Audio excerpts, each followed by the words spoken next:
One night, I stayed up kind of late and decided it was finally time for bed. I took my shower, got ready, turned my nightly podcast on, and hopped into bed. Suddenly, I feel like something is watching me. I look up towards the window and I see a large black figure standing there.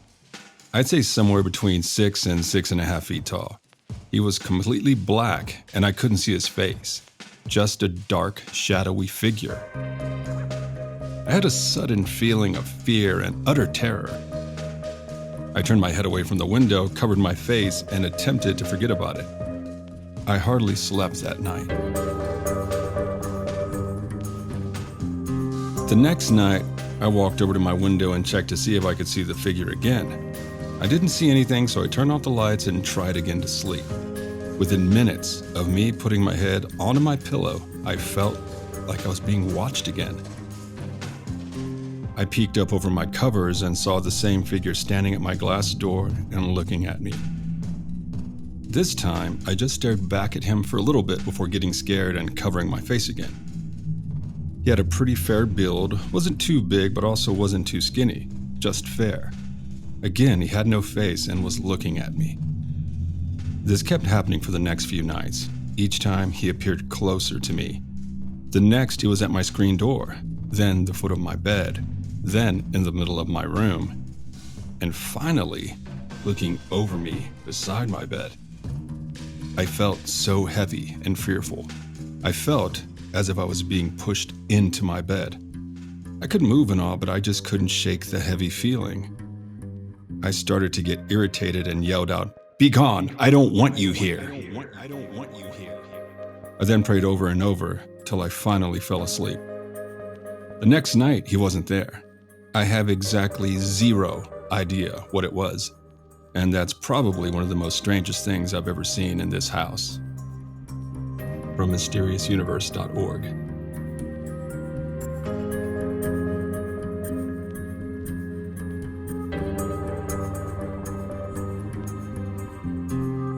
Greetings and salutations to all you fine folks out in the hinterlands. It's Roq and Max, and as always, we're going to be your guides as we explore all things supernatural here on Nightmares and Daydreams, y'all. Hey gang, welcome to the show. Roq and I are going to unwrap another show full of paranormal shenanigans. Ooh, that's how we do, Maxie. And thanks for tuning in, people. But before we get into it, we'd like to remind y'all to like, subscribe, and review. I know this is normally Roq's part, but I'm taking over here. Especially that last part, though. Every single review and rating helps to get our little show out there. Yep. So please do us a solid and take that literal second to grant us a 5-star review on whatever podcatcher you listen to us on. Well said, Maxie. And y'all know we wouldn't ask every dang episode if it wasn't so important.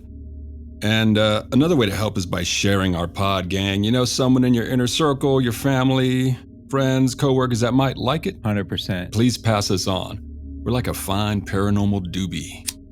Did you say doobie? I believe I did. Which doobie you be, Roq? That's a good question, Maxie. An eternal question, in fact. I'm sure it was. Pondered on by the ancients, no doubt. So, gang, real quick, this is just an aside. Send us your stories. Oh, for sure. We need them, and even if you think they're not that scary or whatever, let us be the judge, because we're lining up another listener's tales, and we can use all the stories you got. Totally. Ghosts, cryptids, strange happenings. All of that. Whatever. We want them. Mm-hmm. Email us at nightmarespodcast@gmail.com or head over to our website. Hit the contact button at the bottom of the page. Mm-hmm. All right, Maxie, well said. And what are we up to today?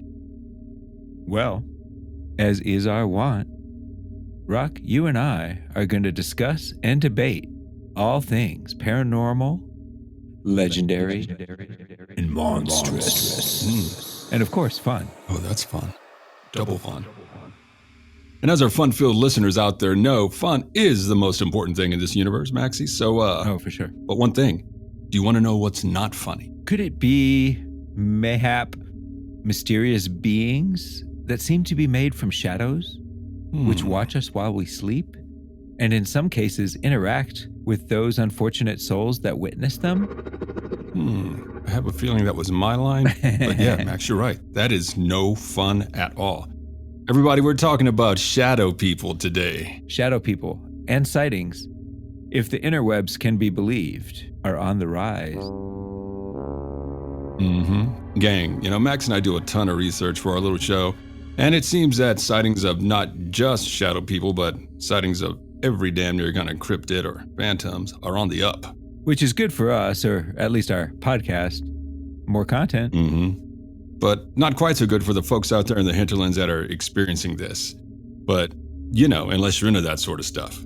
Which we are. Once again, Max, speak for yourself. I'm a keyboard crypto researcher right here.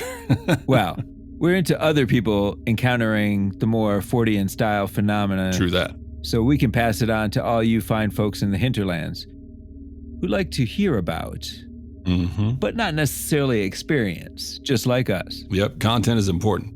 Speaking of, let's get into shadow people, shall we?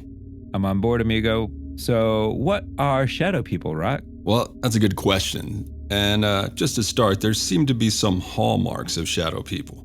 Okay, and I'm just guessing here, but are they made of shadows? Hence the name, you are correct, sir. And another commonality is that many, but not all, seem to be sporting some sort of hat. Be it an old-style fedora, hell, even a top hat. Oh, Abe Lincoln? Another aspect is that they often, but not always, appear in people's bedrooms as they're about to go to sleep. Creepster. According to the lore, they manifest most during the hours of 1 to 4 a.m., the so-called witching hour. Seriously, that's like our opening story, which, let's be honest, that was pretty unsettling. It was super unsettling, man. Like, bedtime should be a time of winding down, throwing on some relaxing music, some white noise, a time to chill. Not a great time for a shadow person to be watching you as you're, trying to catch some Z's, am I right? I mean, unless you're into that sort of stuff. And hey, to each their own, party people. Exactly. So here's a quick take on the shadow people by the late, great Rosemary Ellen Guiley. Now, she posited this. I discovered that many shadow people experiencers are also ET experiencers, especially abductees. Through a long process, I concluded that shadow people are a shape-shifted form taken by the jinn. Therefore, there is a profound connection between jinn and bad hauntings and ET abductions. Furthermore, the footprints of the jinn are evident throughout our mythologies about ancient aliens and gods.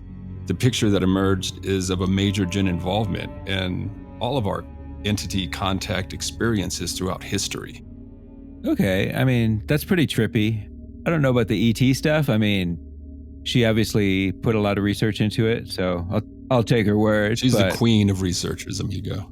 That's pretty trippy, and yeah, she is sorely missed. She is. But let's talk about jinn for a second. I mean, wow. I'd rather not. And, her book on jinn, if you can find one, is pretty amazing, so go that route. The thing is, she was so certain that the jinn were affecting her everyday life after she wrote that specific book that she had her publisher stop publishing that book. Wow. And the great Jim Harold had her book in his house and in his collection. And he started experiencing some odd events. And he got rid of the book. And when he did, the event stopped. Dang, that's for real, y'all. As they say, when you stare into the abyss stares back. So, have you ordered your copy yet? Yeah, right. Nope. I'm going to send you one. I'm going to get it on Amazon. No. I don't even want a Kindle version, okay, bro? Yeah. All right, so, guys, that's one perspective from Rosemary Ellen Guiley. And before we get into others, how about another story? Let's do it.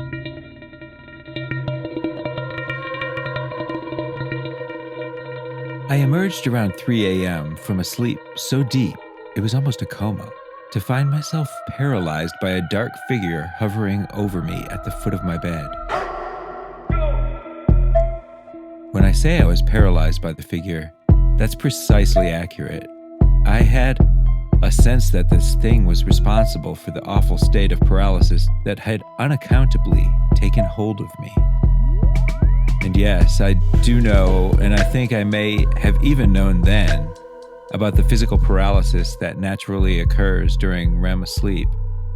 In the presence of that dark figure, I was immediately panicked, horrified, positively sickened with terror and dread in a way and to a degree that I had not only never experienced, but had never even conceived.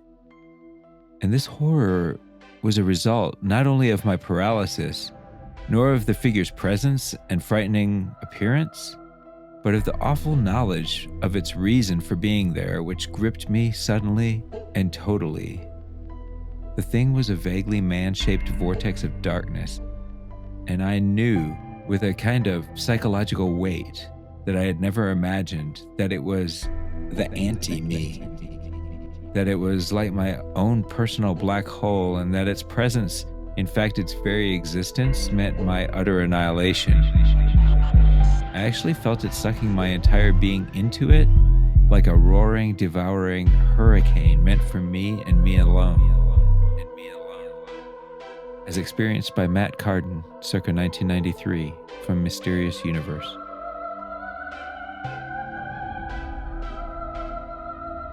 Now, that is legitimately horrifying, y'all. So yeah, sleep paralysis is one thing, but your utter annihilation, I mean, do we know, is this guy still around? I have no clue, man. Now that's a whole different level though. That's getting kind of personal right there. You think? His knowledge of what this entity was is pretty specific, and that adds even more horror to the whole experience. Yeah, man, like this guy, Matt, his experience is unique because he has such a definite feeling of what this entity was.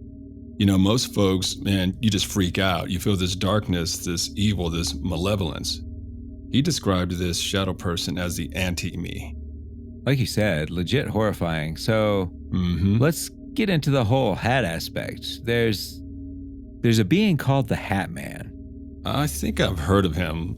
Maxie, why don't you let the good folk know about this fella? So he's a shadow entity who wears a hat. Hence the name. You know, surprisingly, right? It's a fedora-style hat that, like you spoke of earlier, and he's linked to sleep paralysis as well. Man, this dude's checking off the boxes for a shadow person so far. Well, according to the lore, the Hat Man can appear anywhere, not just in your bedroom at night. Oh, wow. Some have even seen him during broad daylight. Oh, hell no. One of the other differences that people describe when encountering the Hat Man is the sheer terror that they feel. This entity emanates evil and dread. So, kind of like the old hag, who was also linked to sleep paralysis. Exactly. You know, I wonder, could the Hat Man feed off the terror he instills in the people that, that see him? Possible. But unlike the old hag, he doesn't actually sit on or attack the person seeing him. He just stands there, seemingly staring at the person before he eventually disappears. Nope. No thanks. The other thing is that some people have actually touched him. Oh, man. If you can imagine. So, according to the lore, there is actual substance to this shadow. You know, it sounds like the Hat Man is like a leveled up shadow person. Heidi Hollis, in her book about the Hat Man, says this: victims worldwide have reported seeing this man peering into their homes, their bedrooms, their cribs, their cars, their lives, and even into their souls. It starts with the feeling of not being alone, only to look at the foot of your bed and find that you were right. There's a stranger in your room and you know that you see him, but worst of all, you know that he sees you too. You try to run and scream only to find you are paralyzed. Terror reaches new levels as he approaches you, leans within inches of your face, and lets you know that he is indeed your worst nightmare. Yeah, that'll put a crimp in your night's sleep. Yeah. Sounds horrifying, man. So, do you have a story on this character? You know I do.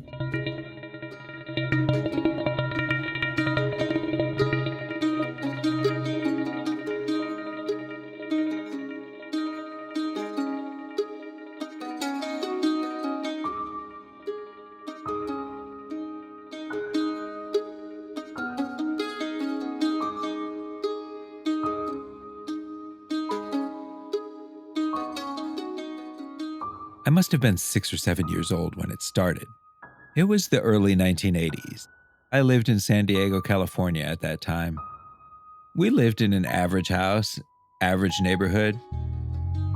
I was an imaginative child, and I always enjoyed make-believe. It's no wonder that my family didn't believe me when I began to tell them there was a man who stood in my doorway at night. I remember waking up night after night, terrified as I saw him there. Just writing this makes me sick to my stomach. He was dressed in a hat and a long coat. I never saw his face or even the color of his clothing. I could see his shape from my nightlight in the darkness. He never passed the threshold of my bedroom door, but he stood there for what felt like forever. I would just sit in my bed and stare at him, my body racked with fear. So scared I could not scream or cry, terrified that if I moved or turned my eyes away, he would come get me. Once he left, I would run to my sister's room and crawl in bed with her. This became a nightly occurrence and went on for years. 38 years later, I happened to be watching a documentary about nightmares and saw that other people have seen the same man. I couldn't believe it. I still can't. Why? Why me and no one else in my home? I still shudder when I think of this. For all the others who shared in this horror, you are not alone. From the Hat Man Project.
Okay, now I gotta go back to an episode from our first season, y'all. Hags. And in that episode, we talk about these sort of entities that could be from the other side. Yeah. And that they could possibly feed on fear, like I mentioned earlier. You know, Max, I gotta say, from that story, it seemed like the Hat Man could be one of those entities. I mean, it sounds like it, yeah? And, yeah. And while it's important to master your fear, which, let's be honest, it's easier said than done. Yeah, no. I mean, especially for a child, it's way easier said than done. But what I was going to say was that in these cases where these shadow entities basically haunt the rooms of kids especially, man, like, that's a veritable feast of fear. Am I right? It's as solid a theory as any. And it makes sense if that's the case. And according to the lore, there are many of these sorts of veil-striding entities out there. The old hag who causes sleep paralysis is another one. And she could definitely feed on fear. Y'all, for more info on the old hag and other hags, get in the Wayback Machine and listen to episode 2. That's a good one. Hags, Legends from the Old World. It's a fun one. We were but young lads back then. So true, so true. In the flower of our youth from 3 years ago or what. Yeah. All right, gang. Let's get into another story, shall we? Lead on, good sir.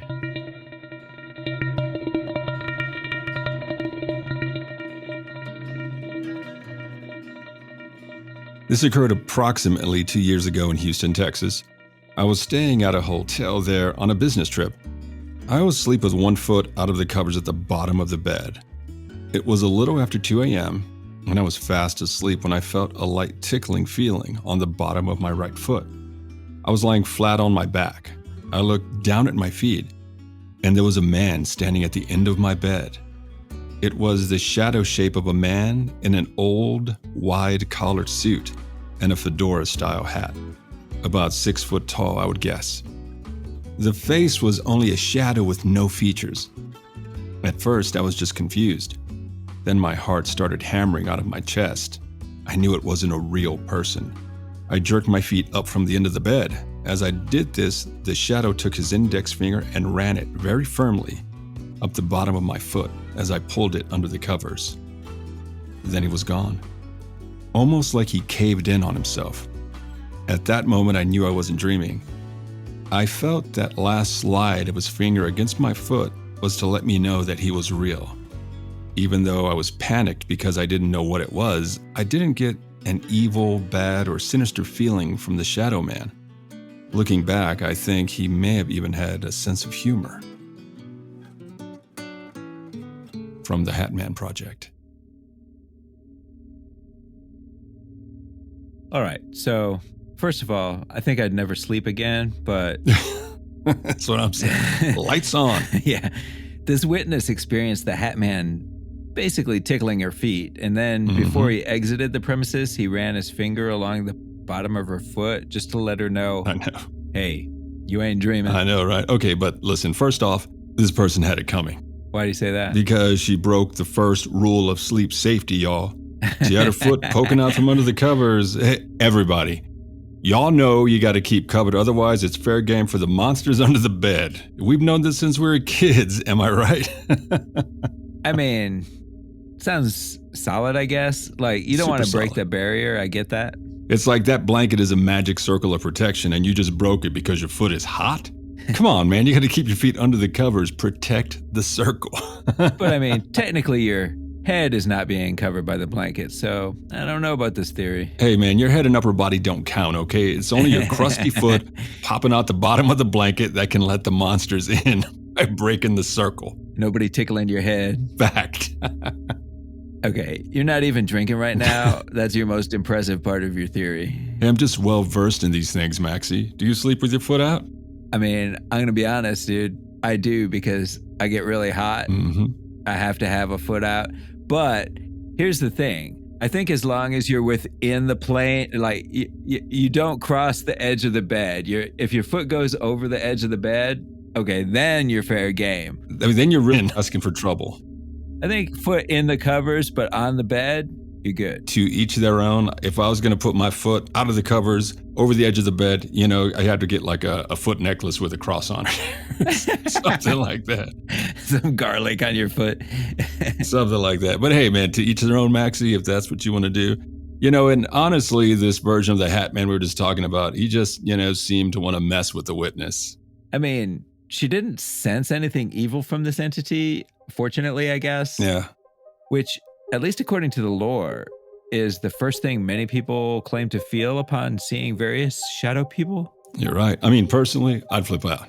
Yeah, you and me both. So, we done, right? Gang, with that final story, we are done with this here episode. Y'all want to hear more about shadow people? Let us know. And I feel we just scratched the surface on this ever-expanding phenomenon. Yeah, for sure. So much lore out there on this subject. We could do another episode, so let us know if you want us to. Yep, agreed. Let us know, party people. The bard of our show, the great and powerful Teresa Joy, is continually casting charm person on all you fine folks. Find and follow her at Vilebright on Facebook and Instagram. And speaking of the socials, please follow your boys on all of them. Facebook, Instagram, TikTok, Twitter.